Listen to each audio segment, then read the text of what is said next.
In the heart of Tennessee, where morning fog kisses the tips of ancient oaks and a white farmhouse stands quiet beneath the southern sun, a woman brews her coffee, slow, steady, at peace.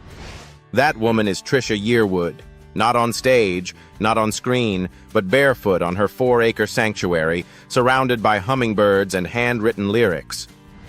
What kind of life does a country queen live when the curtain falls? Today we open the gate to her farm, her fortune, and her southern soul. She was born in a town where the only things louder than Sunday church bells were the crickets on a summer night. Monticello, Georgia, small, sleepy, and stitched together by porch swings, school talent shows, and the kind of music that lives in the bones. It was here, in a brick house shaded by magnolia trees, that Trisha Yearwood first found her voice. Not in front of millions, but in front of her mama's kitchen sink. Gwendolyn Yearwood, a teacher, and Jack, a banker with calloused hands and quiet wisdom, never pushed their daughter toward the spotlight. But they noticed how she lit up at the sound of a guitar, how her eyes closed when she sang hymns at church, how even as a child, she sang like someone who had already lived 1,000 heartbreaks. So how does a girl from Monticello end up with 3 Grammys and a net worth of $400 million? Let's go back to 1982. After high school, Trisha took the practical path, business school at Young Harris College, a semester at the University of Georgia. But something didn't feel right. The numbers didn't sing. The lectures didn't echo. So she packed her bags and followed a whisper only she could hear: Nashville. It was 1985. She enrolled at Belmont University, a hub for music dreamers, and took a job at MTM Records. There, in the hum of copy machines and echo of demo tapes, her world cracked open. She wasn't just another intern. She was listening, absorbing, recording, learning how the business worked, while quietly preparing her own voice to break through the noise. And then, a moment that would change everything. One day, she met a young, hopeful singer named Garth Brooks. He heard her sing, and something shifted. He made her a promise: if I make it, I'll help you get in. And he kept it. Trisha began singing background vocals for him, and as his star rose, he introduced her to his producer, Alan Reynolds, who introduced her to Garth Fundis. They worked on a demo together. One night, she performed it live for Tony Brown of MCA Records. The room went silent. In 1991, her self-titled debut album dropped. And just like that, She's in Love with the Boy hit #1. A new voice had arrived, one that didn't need to shout, one that wrapped heartbreak in velvet and turned everyday moments into poetry. But success didn't soften her. If anything, it sharpened her instincts. Trisha turned down ad deals she didn't believe in.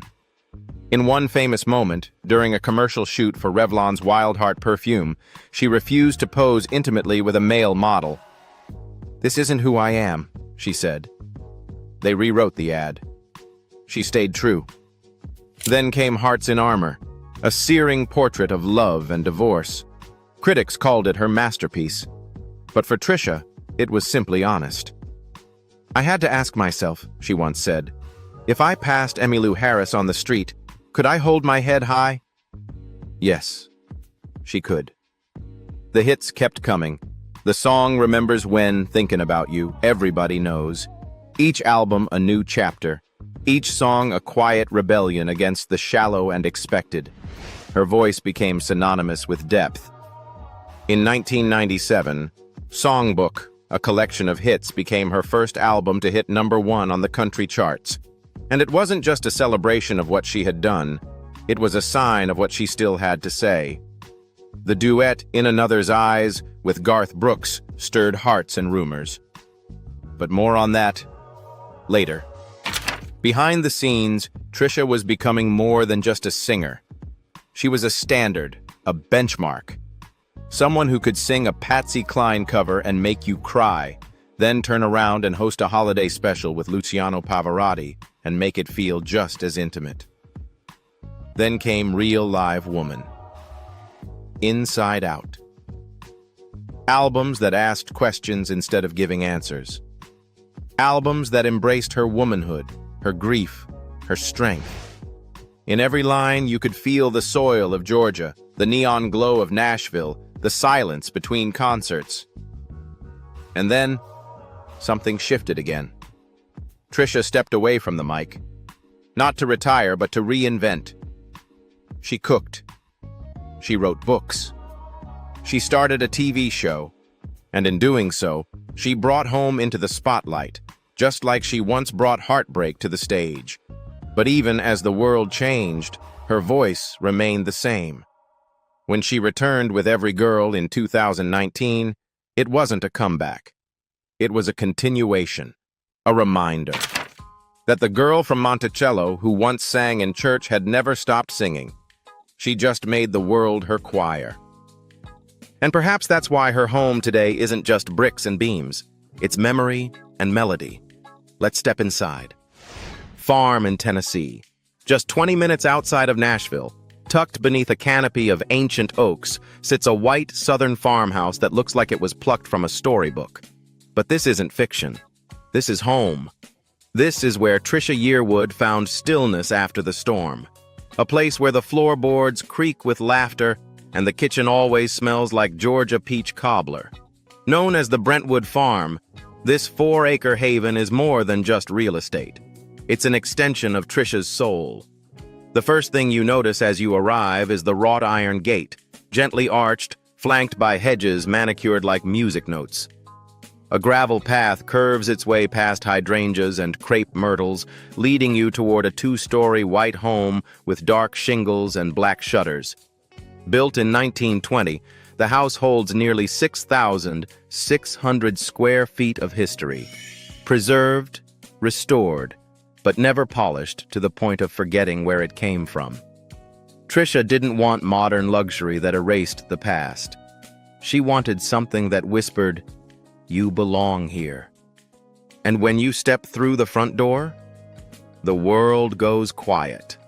The foyer opens into a grand living room, where a wood-burning fireplace anchors the space. Above, vaulted ceilings stretch toward exposed beams, and light pours through oversized French doors that open onto the back terrace. You half expect to hear the soft strum of a guitar echoing through the rafters. To the left, a library waits. Not just a decorative one, but a room lived in, stacked with cookbooks, songwriting journals, and old records. A small desk sits by the window where Trisha has been known to write letters by hand. This is a room for thinking, for remembering. And then there's the kitchen. It's not a room, it's a stage. Here, Trisha filmed episodes of her Emmy-winning Trisha's Southern Kitchen. It's outfitted with top-of-the-line appliances, Wolf ranges, a Sub-Zero refrigerator, a double oven, and yet it still feels like your grandma's house. The center island, wide and warm, often serves as the heart of family gatherings. On sunny days, light floods in from the breakfast nook, which overlooks the resort-style pool. What's remarkable isn't the luxury, it's the intimacy. Every drawer has a purpose. Every tile has a story. You can feel the echoes of wine nights with girlfriends, impromptu jam sessions, and quiet mornings with coffee and crossword puzzles. Venture upstairs, and you'll find 5 bedrooms, each bathed in natural light from large paned windows that frame the rolling Tennessee hills. Hardwood floors creak just enough to remind you the house is alive, breathing. The primary suite is understated elegance, soft linens, ivory curtains, and a private balcony overlooking the backyard. This is where Trisha sips tea at dawn. This is where lyrics are born in silence. But step outside and the sanctuary unfolds further. The backyard is where nature and nurture meet. A kidney-shaped pool glistens beside brick-laid patios, shaded by leafy maples. A freestanding outdoor fireplace invites conversation long after the stars appear.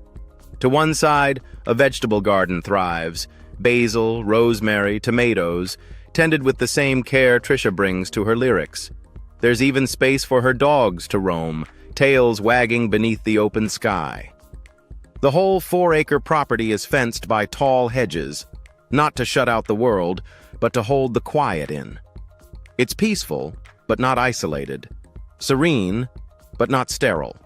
And that's exactly the way Trisha designed it. This isn't a mansion for entertaining the elite. It's a working woman's dream retreat, rooted in comfort, memory, and self-reclamation. She's lived here through heartbreak and healing, through album releases and quiet retirements. This house has seen her cry, sing, cook, laugh, and fall in love again. It's not just a place where she lives, it's where she becomes. But what happens when the country queen swaps land for waves? Let's follow her to California, where a second home sings a different tune. Mansion in Malibu. If Tennessee is where Trisha Yearwood feels rooted, then Malibu is where she lets herself float. Out here, the air smells like salt and second chances. The breeze carries the scent of driftwood and freedom, and every sunrise over the Pacific feels like a curtain slowly rising. This is the place where music doesn't need a microphone, and fame doesn't need a stage. Welcome to Trisha and Garth's Malibu Beach House, a seaside sanctuary that feels less like a celebrity property and more like a page from a love letter. Worth an estimated $7 million, the house sits along a quiet, windswept strip of California coast, where the only sounds are crashing waves and distant seabirds. No paparazzi, no flashing lights, just space. To breathe, to create, to be. So what does a country queen and her king build by the sea? The answer isn't grandeur, it's grace. The architecture follows a ranch style, low and stretched wide, a single story that hugs the ground instead of towering above it. It's modest in shape, but generous in feeling. A private pathway leads down to a soft, sandy beach, a walk they've taken barefoot many times, hand in silence. Inside, sunlight pours in from every direction. The living room is wide open, framed by floor-to-ceiling glass doors that slide open to reveal the ocean, always waiting. A stone fireplace anchors one side, surrounded by neutral-toned sofas and warm wood furnishings. Cozy, but never cluttered. This is where they sit after dinner. No phones, no distractions, just the crackle of fire and the rhythm of the tide. The kitchen, of course, is Trisha's.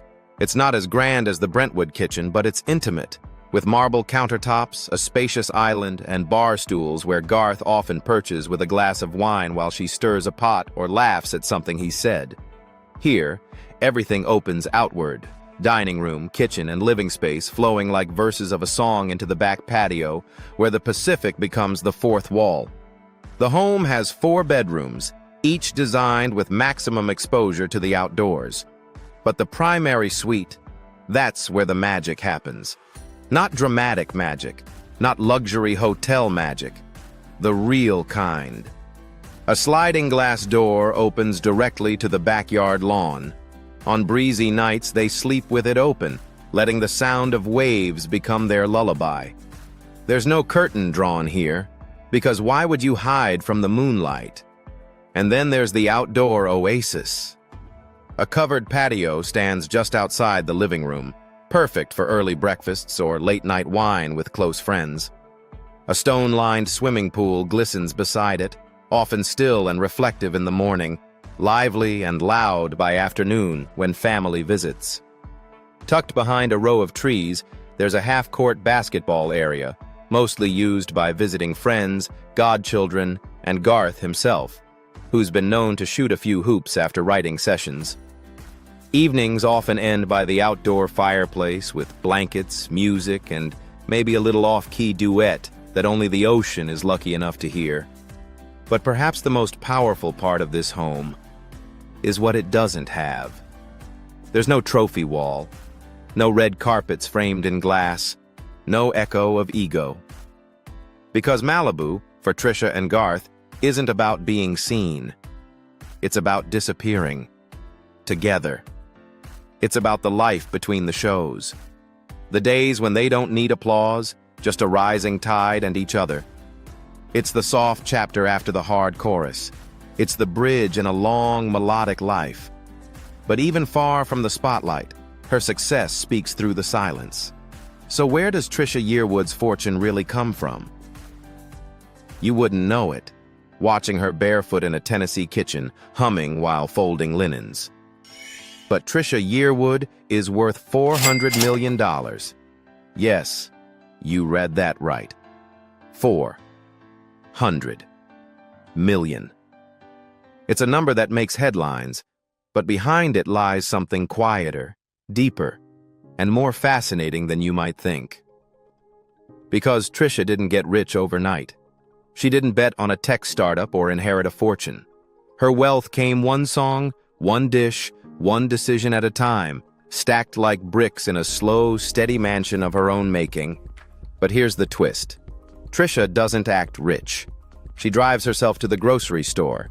She still sends handwritten thank you notes. She cooks her own meals, even when assistants are an option. Because her wealth isn't about display. It's about freedom. The freedom to say no to what doesn't feel right. The freedom to take years off to recharge. The freedom to sing only when her soul feels like singing. $400 million doesn't just represent money. It represents mastery, of art, of time, of values. And with that freedom, what does Trisha choose to do? She gives. Not just in song, but in service. Let's open the next chapter. Philanthropy. It started as most meaningful things in Trisha Yearwood's life do, with her heart. A quiet decision, a moment behind the scenes, no press release, no flashing cameras, just one thought. If I have been given this much, surely I can give something back. And so she did. One of her earliest forays into philanthropy came in 2008, when she recorded a haunting version of My Favorite Things for Sears Heroes at Home campaign. The song wasn't meant for chart-topping success.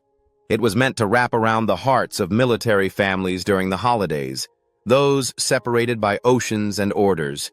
The download raised funds. The message raised hope. But that was just the beginning. Trisha's biggest, most enduring commitment would soon take shape in the form of wood, nails, and love through her long partnership with Habitat for Humanity. Alongside Garth Brooks, she joined the Carter Work Project in 2006, hammering alongside former President Jimmy Carter and First Lady Rosalind Carter, shoulder to shoulder, sweat to sweat. This wasn't a photo op. It was real work. Under the southern sun in New Orleans and Mississippi, Trisha didn't just write checks. She built walls, lifted planks, and painted homes. Each swing of the hammer was an act of music in motion. In 2009, she took it further, joining National Women Build Week, teaching groups of women to construct homes from the ground up. She brought along her mother, her sister, her niece. 3 generations of Yearwood women, side by side, building not just houses, but legacies of compassion. Her voice wasn't on stage. It was calling out for tools, cheering for volunteers, laughing in the dust and sunlight. And still, she kept going. During the COVID-19 pandemic, when the world locked down and fear crept into every corner, Trisha and Garth stepped up. They performed an impromptu Facebook Live concert, thinking maybe a few thousand fans might tune in. Instead, 5.2 million people showed up. The internet crashed, but hearts lifted. The following week, they aired a CBS special, raising $1 million for relief efforts. No elaborate stage, no backup dancers, just 2 people, 2 guitars, and the willingness to say, "Let's help." And then came the goodbyes. In January 2025, Trisha stood beside her husband at Washington National Cathedral, singing Imagine at the funeral of former President Jimmy Carter, an echo of the same tribute they had offered for Rosalind just 2 years earlier. There was no spotlight, only reverence. And somehow, through her voice, even grief felt like grace. But perhaps her most quietly radical act of giving came in 2020, when she used her platform not for herself, but for others. Amid a heated political landscape, Trisha took to social media to remind her fellow Georgians, "Your vote matters." She partnered with Vote Riders, a nonpartisan organization helping citizens navigate voter ID laws. She didn't endorse a party, she endorsed participation. Because that's what Trisha believes in, not sides, but service. Her giving doesn't shout. It shows up.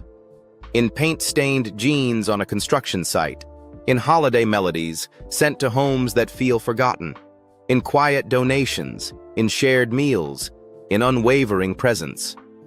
And through it all, through music, giving, and grace, what holds her steady? One answer: love.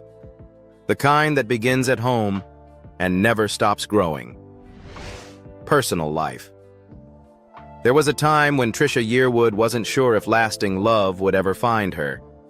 2 marriages had come and gone. Both had left behind echoes, some sweet, some silent. But none had given her that unshakable sense of home she sang about so often in her music. And yet, somewhere between heartbreak and healing, friendship turned into something more. She had known Garth Brooks for years. Their voices had blended long before their lives did. They sang duets. They toured together. They laughed backstage. And they watched, quietly, as their separate paths moved ever closer. When Garth proposed in 2005, in front of 7,000 fans in Bakersfield, California, it wasn't some whirlwind decision. It was the slowest, most certain kind of love. The kind that waits patiently until the timing is finally right. Their wedding was held not in a castle or cathedral, but at their home in Owasso, Oklahoma. Intimate, private. Just family, friends, and faith. And when Trisha said, "I do," she didn't just marry a man, she embraced his 3 daughters as her own. "It was a role I never expected," she later admitted. "But it became one of the greatest blessings of my life." She never tried to replace their mother. She simply tried to be present, listening more than leading, giving space when needed, and love when asked. Today, those girls are grown. But the bond they share with Trisha is unshakable, built not by blood, but by choice. But what makes their marriage so quietly powerful is their intention. They vowed early on, no more than 5 days apart, ever, and they've kept it. Whether it means joining each other's tours, appearing quietly backstage, or sitting beside each other in the recording booth, Trisha and Garth are a team, on stage, off stage, every step in between. Even at home, there's rhythm to their days. Mornings start with coffee and quiet conversation. She might cook something simple, eggs, biscuits, strong Southern coffee, while Garth reads the news. The dogs circle their feet. The sunlight sneaks through linen curtains. Afternoons might include gardening, writing, or testing a new recipe in the Brentwood kitchen. Sometimes, no words are exchanged for hours, and still, the house feels full. On weekends, they escape to Malibu, walking the beach at dusk with no phones, just bare feet and salty wind. And when the holidays roll in, it's all hands on deck. Trisha decorates early, cooks everything from scratch, and insists on handwritten place cards at the dinner table. It's not about presentation. It's about presence.